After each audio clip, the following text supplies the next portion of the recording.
Hello students. तो आज मैं आप लोगों के सामने ज्योग्राफी सेक्शंस के ऊपर एक टॉपिक लेके आई हूँ जो कि है क्लाइमेट के ऊपर, specially climate of Assam. Assam का क्लाइमेट कैसा है, असम में कितना फॉरेस्ट है, तो ये सब आज मैं आप लोगों को समझाऊंगी। तो आज मैं पॉइंट वाइज समझाऊंगी, प्लस ड्रॉ करके भी समझाऊंगी आपको इस क्लास में। तो वीडियो को स्किप मत कीजिएगा, फर्स्ट से लास्ट तक देखिएगा। एंड अगर वीडियो अच्छा लगे तो लाइक शेयर एंड सब्सक्राइब ज़रूर कीजिएगा। ओके, सो चलिए वीडियो स्टार्ट करते हैं। So today's topic here given climate of region. तो क्लाइमेट क्या है? क्लाइमेट का मतलब ही है जलवायु। तो अब हम पढ़ेंगे कि असम का जलवायु कैसा है। ठीक है। Assam falls within the sub tropical monsoon regime. The special climate characteristics of Assam are heavy downpour with high temperature during summer and low rainfall associated with low temperature. Heavy downpour with high temperature भी होता है during summer season में, and low rainfall associated with low temperature. Low temperature में rainfall क्या हो जाता है? low हो जाता है. In different districts of the state, that means Assam, the mean annual maximum temperature, that is July August, ranges from 30 to 33 degree. तो यहाँ पे क्या होता है, जब जुलाई अगस्त के टाइम में इसका टेम्परेचर कितना हो जाता है? 30 to 33 डिग्री तक चला जाता है। एंड द मिनिमम टेम्परेचर, तो टेम्परेचर घट जाता है किस सीजन में? That is December to January, ranges from 8 to 15 degree Celsius. Okay, तो जुलाई अगस्त में कितना हो जाता है? 30 to 33 डिग्री। एंड दिसंबर जनवरी में इसका टेम्परेचर हो जाता है 8 to 15 degree Celsius. Assam experiences an average annual rainfall of 230 centimetre. Annual average rainfall कितना होता है? 230 सेंटीमीटर। द रेनलेस मंथ्स, कब कब रेन नहीं होता है आसाम में? In the state generally are, दिसंबर में रेन नहीं होता है, जनवरी एंड फेब्रुवरी। आसाम में बी डिवाइडेड इनटू 3 डिस्ट्रिक्ट्स। इसको district, not a district, 3 distinct rainfall belts. Okay, on the basis of nature and nature of distribution of rainfall, this regions are as follows. तो कौन कौन से region है अब हम पढ़ेंगे। फर्स्ट ऑफ ऑल, जो फर्स्ट है उस पॉइंट है वो क्या है? Heavy rainfall belt. तो हैवी रेनफॉल बेल्ट में असम के कौन कौन से जगह इंक्लूड होते हैं? लखीमपुर होते हैं, जो जहाँ यहाँ पे क्या होता है, ये जो सब जगह में हैवी रेनफॉल होता है। तो लखीमपुर, धेमाजी, डिब्रूगढ़, तिनसुकिया, शिवसागर, जोरहाट, धुबरी, कोकराझार, मोहाईगांव, चिरांग, ग्वालपारा, काछर एंड करीमगंज, इस सब जगह में, इस सब डिस्ट्रिक्ट में असम के हैवी रेनफॉल होते हैं। सो मीडियम रेनफॉल बेल्ट कहाँ कहाँ पे मीडियम रेनफॉल होते हैं? तो फर्स्ट क्या है? बोरपेटा, नलबारी, बाक्सा, कामरूप, दरंग, उदालगुड़ी, शोणितपुर, मोरीगांव, नौगांव, गोलाघाट एंड कार्बी आंगलोंग, यहाँ पे रेनफॉल बेल्ट मीडियम होता है। एंड लो रेनफॉल बेल्ट कहाँ पे रेनफॉल बहुत ही कम कम हो रहा है? तो वो क्या क्या है? It includes the southern part of Naugaon district. Naugaon district में रेनफॉल बहुत ही कम होता है लेकिन कम। It forms a distinct rain shadow area north of the Meghalaya plateau. The belt runs from Guwahati eastward along with Meghalaya foothills to Hojai, Lanka and Lamding. तो ये कुछ important है, ये आपको देखना पड़ेगा कि कहाँ असम के किस किस जगह में रेनफॉल ज़्यादा होता है, मीडियम होता है and low. Okay, next point क्या है हमारा? Agro climatic reason. तो एग्रो क्लाइमेटिक रीजन क्यों कहा गया है? क्योंकि असम का जो क्लाइमेट है वो कृषि के लिए उत्तम क्लाइमेट है। तो सभी तो कृषि का सभी उत्पादन तो ये नहीं होता है, यहाँ पे नहीं होता है, लेकिन जो भी होता है अच्छी तरह से होता है क्योंकि इसका सॉइल भी अच्छा है, इसका क्लाइमेट भी अच्छा है इस जगह का। तो based on the amount and characteristics of rainfall, ठीक है, temperatures, relative humidity, terrain conditions and soil characteristics, Assam can be divided into 6 climatic regions. तो असम 6 climatic regions में विभक्त किया गया है। तो first of all that is the upper Brahmaputra valley, जो कि असम के नॉर्थ में है। द अपर ब्रह्मपुत्र वैली जो कि साउथ में है। The central Brahmaputra valley, the lower Brahmaputra valley, the hills, the Barak valley. तो ये 6 भागों में इसको बांटा गया है क्लाइमेटिक रीजन्स के ऊपर। ठीक है, तो अब हम इसका डिस्क्रिप्शन पढ़ेंगे। The upper Brahmaputra valley that is north में है। Zone comprises the districts of Dhemaji. तो कौन कौन से डिस्ट्रिक्ट यहाँ पे इंक्लूड होता जा रहा है, तो Dhemaji, Lakhimpur, Sonitpur, Udalguri and Darrang district. Okay, it is a belt of rice, jute, tea, mustard and sugarcane. Rice occupies the first and tea the second position in respect of area covered. Rice जो कि है धान खेती जो बोलते हैं असम में, तो ये फर्स्ट पोजीशन में है. And tea, production of tea, तो ये सेकेंड पोजीशन में इस एरिया में. अपर ब्रह्मपुत्र वैली साउथ, तो साउथ के पोर्शन में क्या क्या है. Zone comprises the districts of Tinsukia, Dibrugarh, Sivasagar, Jorhat and Golaghat. तो ये कुछ डिस्ट्रिक्ट यहाँ पे इंक्लूड होता है साउथ अपर वैली में, जो कि साउथ में है. सॉइल्स आर जनरली एसिडिक, तो इस जगह का सॉइल एसिडिक सॉइल है. And have high sulphur and phosphorus content. Important crops क्या क्या है यहाँ पे, राइस है, T, mustard and sugar cane. Okay, the central Brahmaputra valley zone comprises the districts of Naugaon and Morigaon. तो सेंट्रल जो मिडिल पार्ट में है, तो उस डिस्ट्रिक्ट यहाँ पे दो डिस्ट्रिक्ट इंक्लूड किया गया है, Nagaon and Morigaon. The zone is ball shaped and its middle and northern part is flat prone. तो यहाँ पे ये एक इम्पॉर्टेंट पॉइंट दिया है, फ्लैट प्रोन एरिया बोला गया है यहाँ पे. मेन क्रॉप्स क्या क्या है, rice, jute, mustard, pulses and vegetables, not T. यहाँ पे टी नहीं होता है. तो अपर ब्रह्मपुत्र वैली साउथ में एंड अपर ब्रह्मपुत्र वैली जो नॉर्थ का पोर्शन है, वहाँ पे टी प्रोडक्शन के लिए क्लाइमेट ठीक है, सॉइल्स ठीक है. लेकिन सेंट्रल ब्रह्मपुत्र वैली में टी प्रोडक्शन नहीं होता है, टी का खेती नहीं किया जाता है. ठीक है. The lower Brahmaputra valley zone comprises the districts of Kamrup, Nalbari, Barpeta, Bongaigaon, Kokrajhar, Chirang, Baksa, Dhubri and Gwalpara. ये लोअर ब्रह्मपुत्र वैली में ये कुछ जगह इंक्लूड होता है असम के. ठीक है. Next point is the hills zone consist of hill district of Karbi Anglong and north Cachar hills. तो हिल्स में north Karbi Anglong district and north Cachar hills ये इम्पॉर्टेंट है, ये इंक्लूडेड है यहाँ पे, क्योंकि ये दोनों ही जगह हिल एरिया है. The Karbi plateau is in the rain shadow area.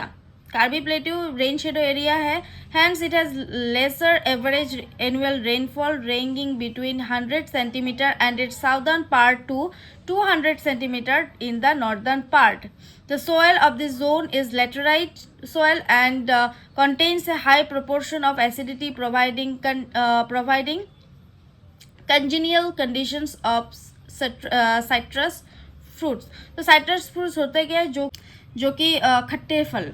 तो यहाँ पे खट्टे फल होते हैं इस कंडीशंस में, इस जगह में, क्योंकि इसका सॉइल लेटराइट सॉइल है.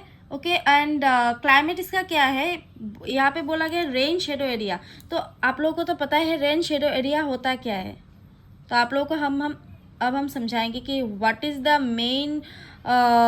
Main meaning of rain shadow area. Okay, तो यहाँ पे देखिए एक पिक्चर में ड्रॉ कर रही हूँ. तो पिक्चर को देख के आप लोगों को समझिएगा कि क्या रेन शेडो एरिया का मतलब क्या है. तो यहाँ पे देखिए पहाड़ है, यहाँ पे कुछ पहाड़ मैंने बनाए हैं. ओके, तो यहाँ पे एक सन है जो कि रोशनी यहाँ पे भी दे रहा है, यहाँ पे भी दे रहा है, यहाँ पे भी दे रहा है, चारों ओर रोशनी फैला रहा है ये सन. तो होता क्या है, यहाँ पे बादल है, यहाँ पे भी बादल है, यहाँ पे भी बादल. बादल तो सब जगह होता है. तो यहाँ पे बारिश दे रहा है at the like this portion. ठीक है. तो पहाड़ इतना बड़ा है, क्यों इसीलिए क्या हो रहा है यहाँ पे, पहाड़ की वजह से, for the hills of this place, यहाँ पे क्या हो रहा है, यहाँ पे एक शेडो होता जा रहा है क्या नहीं, पहाड़ की वजह से एक शेडो हो रहा है, इसीलिए यहाँ पे तो बारिश हो रहा है. और ये जगह फ्लैटी एरिया है, ये जगह यहाँ पे बारिश होता जा रहा है, लेकिन पहाड़ की वजह से इस साइड में बारिश नहीं हो रहा है. तो पहाड़ यहाँ पे भी है, यहाँ पे भी है, यहाँ पे भी है, इस प्लेस में पहाड़ है लाइक दैट, जो कि बोला गया है नॉर्थ काचार हिल्स, कार्बी आंगलोंग. तो ये हिली एरिया है एंड हिली एरिया के वजह से यहाँ पे रेन शेडो एरिया भी बोला गया है, क्योंकि यहाँ पे बारिश बहुत कम होता है. ठीक है. यहाँ पे बारिश हो रहा है तो इसका मतलब क्या, पहाड़ की वजह से या हिल की वजह से यहाँ पे बारिश नहीं हो रहा है, तो इस ये शेडो की तरह काम करता जा रहा है। दैट्स वाई यहाँ पे बारिश कम होता है। अगर बारिश कम होगा तो फिर फल इतना नहीं उगेगा। तो यहाँ पे क्या होता है, इस जगह में साइट्रस फ्रूट्स ज़्यादा होता है, खट्टे फल ज़्यादा उत्पादन होते हैं। ठीक है। Next, the Barak valley zone consist of 3 districts. यहाँ पे 3 डिस्ट्रिक्ट्स को इंक्लूड किया गया है, जो कि है काचार, हाइलाकांदी एंड करीमगंज। ये तीनों डिस्ट्रिक्ट यहाँ पे बराक वैली में इंक्लूडेड है। The soil of this region is sandy. तो इसका जो सॉइल है वो सैंडी फॉर्म है, sandy loam, and is most neutral so far the pH value is concerned. Cultivation क्या है यहाँ पे, जूट। यहाँ पे jute is the major cultivation of the Barak valley. ठीक है। तो यहाँ पे एक प्रीवियस क्वेश्चन है जो कि एपीएससी में एपीएससी 2019 में आया था। तो क्वेश्चन क्या है, Assam state enjoys, Assam state क्या एंजॉयज करता है, कौन सी क्लाइमेट एंजॉयज करता है? तो tropical climate, hot climate, warm climate, cold climate. तो यहाँ पे आप लोगों को तो पता ही होगा कि ट्रॉपिकल क्लाइमेट ही एंजॉय करता है, क्योंकि असम का क्लाइमेट तो हॉट हो ही नहीं सकता, वार्म भी नहीं है और कोल्ड क्लाइमेट भी नहीं है। तो इसका क्लाइमेट क्या है, tropical climate is the answer of this question. Okay. Next, natural vegetation. According to the type of flora and the nature of vegetation found in Assam, the forest of Assam may be broadly be divided into. तो असम में जितना भी forest है उसको 4 भागों में विभक्त किया गया है। तो फर्स्ट वन क्या है, evergreen forest, next mix deciduous forest, next riverine forest, and the last one is savanna forest. तो एवरग्रीन फॉरेस्ट होता क्या है, पिक्चर देखिए। एवरग्रीन फॉरेस्ट होता है क्या, एवरग्रीन फॉरेस्ट का मतलब है सभी जगह पर जंगलों पे जंगल, वहाँ पे बड़े बड़े ट्री भी है, छोटे ट्री भी है, मतलब चारों ओर जंगल ही जंगल। ठीक है। सो दैट इज द ये क्या है, जिसको एवरग्रीन फॉरेस्ट कहा जाता है। So evergreen forest are composed of broad leafed species where waterfall is usually heavy. जहाँ पे मतलब जहाँ पे रेनफॉल ज़्यादा होता है वहाँ पे भी उस जगह को एवरग्रीन फॉरेस्ट कहा जाता है, क्योंकि वहाँ पे जो ट्री है वो ज़्यादा ग्रो होगा with the help of rain. Okay. So that is called evergreen forest. या कॉमन फीचर क्या क्या है, टॉल ट्रीज है, presence of thick undergrowth and many creepers and lianes at upper level. Both evergreen and semi evergreen forest flourish in alluvial soil. evergreen forest का जो soil है वो क्या है, alluvial soil है, having capacity to retain water. main species क्या क्या है यहाँ पे, साल है, बॉन्सुम है, तितासोपा, होलोक, खोकन, गामेरी, होलोंग, शिशु, अजार, सोनारू एंड अदर स्पीशीज भी है यहाँ पे। तो यहाँ पे जो है इस स्पीशीज को आपको थोड़ा सा याद रखने से हो जाएगा। तो इकोनॉमिक इंपॉर्टेंस क्या क्या है यहाँ पे, there are used as timber, wood and as construction of materials. तो जहाँ पे बड़े बड़े टॉल ट्रीज होंगे तो वहाँ पे तो आपको वुड मिलेंगे ही। तो hollong and makai are the most important trees found in the forest because they provide raw material for plywood industry. तो होलोंग एंड मकाई, तो होलोंग असम के लिए बहुत इम्पॉर्टेंट ट्री है। ओके। आपको ये पता होगा शायद, hollong is the state tree of Assam. Softwood are used to produce plywood and tea chest. Next point is mixed deciduous forest. The deciduous forest are grown in those areas. कहाँ पे होता है ये, Assam, where the average rainfall is 80 to 200 centimetre. जहाँ पे rainfall 80 से 200 centimetre तक rainfall होता है, तो वहाँ पे जो फॉरेस्ट है उस फॉरेस्ट को मिक्स डिसाइडस फॉरेस्ट के रूप में जाना जाता है। तो the major portions of the mixed deciduous forest are at stages of succession towards climax forest, with the tendency towards turning to evergreen if left to nature without human interference or grazing. Next, riverine forest है, the forest areas found in Kanamakra, Manas, Beki, Pagladia and Puthimari, Bornodi, Nanoi etcetera are instances of riverine forest. So riverine forest किसको बोलते हैं, तो river, अगर river यहाँ पे included है इस वर्ड में तो रिवर तो होंगे ही, रिवर के साइड में जो फॉरेस्ट है उसको रिवराइन फॉरेस्ट के रूप में जाना जाता है। तो इंक्लूडेड रिवर, यहाँ पे फॉरेस्ट जो होता है तो वहाँ पे टॉल ट्रीज भी होते हैं, ग्रेजिंग लैंड भी होते हैं, सभी होते हैं। तो in the Brahmaputra alluvium of the state the principal species of this group of forest, तो यहाँ पे स्पीशीज कौन कौन सा स्पीशीज ज़्यादा पाया जाता है रिवर एंड फॉरेस्ट में? सिमूल और सिमालू, ठीक है। तो असम में सिमूल को हिमालू के रूप में जाना जाता है, हिमालू नाम से जाना जाता है। The Jammu and the Kapili the Jamuna and the Kapili valley alluvium in central Assam contains the mixed type of forest and is composed of trees like korai, azar, uriam, simalu, Otenga, etc. and are also the well-drained soils of the better species like sopa, poma,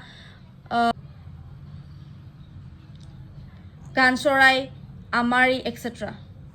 So savanna forest, grasses like Ikara and Nal are found in his type of forest. So savanna forest, especially grassland. Okay, the grass forest of savanna type gets burnt every year. Every year कि इसको क्या कर जला दिया जाता है, get burned every year to making the soil very dry and unfit for the invasion and establishment of other species towards the climate forest. तो जो असम के जो बहुत पॉपुलर नेशनल पार्क है, जो काजीरंगा नेशनल पार्क, तो उसका जो वैली है स्पेशली वो एक सवाना फॉरेस्ट है, ठीक है, जहाँ पे वन हॉर्न राइनो के लिए बहुत पॉपुलर है ये नेशनल फॉरेस्ट। तो स्टूडेंट्स आज के लिए बस इतना ही। जितना भी पॉइंट मैंने आज आप लोगों के सामने डिस्कस किया है all about climate of Assam, तो वो पॉइंट आप लोग देख लीजिएगा एग्ज़ाम में जाने से पहले, तो आपको अच्छी तरह से याद हो जाएगा। बस यही है क्लाइमेट असम के, ठीक है। So with that thank you so much students.